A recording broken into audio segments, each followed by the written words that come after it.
Karena tekad saya sudah bulat, saya berkata kepada pocong itu, "Jika memang kamu yang saya tuju, maka datang dan berkomunikasilah denganku.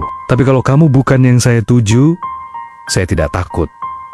Kalau cuman kamu rintangannya, saya tidak takut. Pergilah."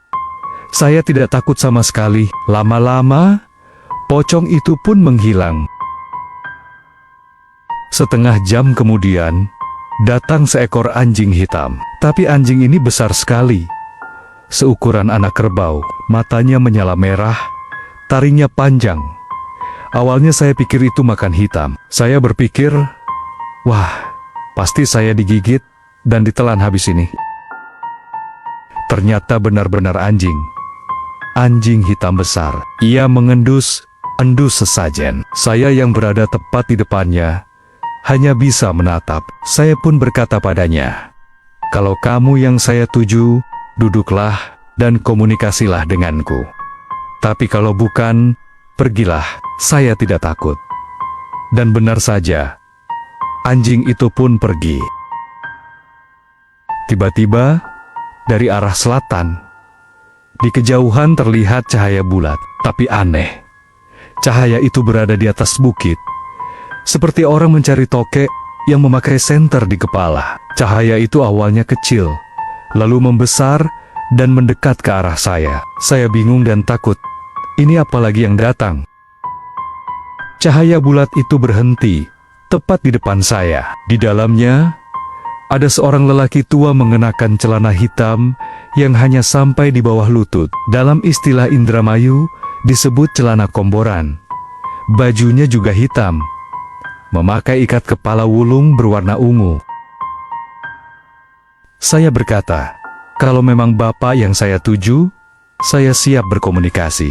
Tapi kalau Bapak bukan yang saya tuju, mohon maaf, lebih baik Bapak pergi dari sini.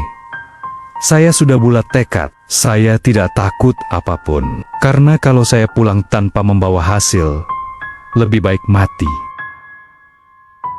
Lelaki itu menjawab, "Nak, saya ini Pak Haji, calon mertuamu." "Oh iya, Pak Haji, mohon maaf kalau saya salah." Jawab saya, "Tidak apa-apa, Nak. Tujuanmu ke sini apa?" "Saya ingin kaya raya, Pak. Saya ingin menikmati dunia ini sebagai orang kaya." Jawab saya sesuai instruksi dari Mbah Kuncen. Saat pertemuan pertama, saya dilarang salah bicara dalam perjanjian. Bisa berbahaya. Kalau tekadmu sudah bulat. Kamu mau tahu anak saya yang akan kamu nikahi itu seperti apa? "Saya tidak tahu, Pak." Jawab saya jujur.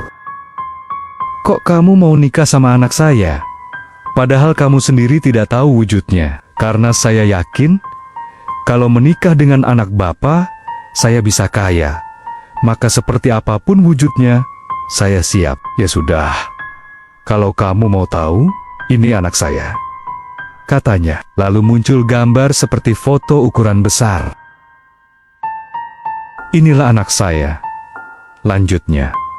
"Cantiknya luar biasa. Jangankan se-Indramayu, se-Indonesia pun tidak ada yang menyaingi kecantikannya." Ia mengenakan kemben, bawahannya batik keris, di kepalanya ada mahkota berkilauan, rambut panjang terurai. Saya belum pernah melihat kecantikan seperti itu di dunia nyata. Kalau punya istri secantik itu, saya pasti tidak mau mati.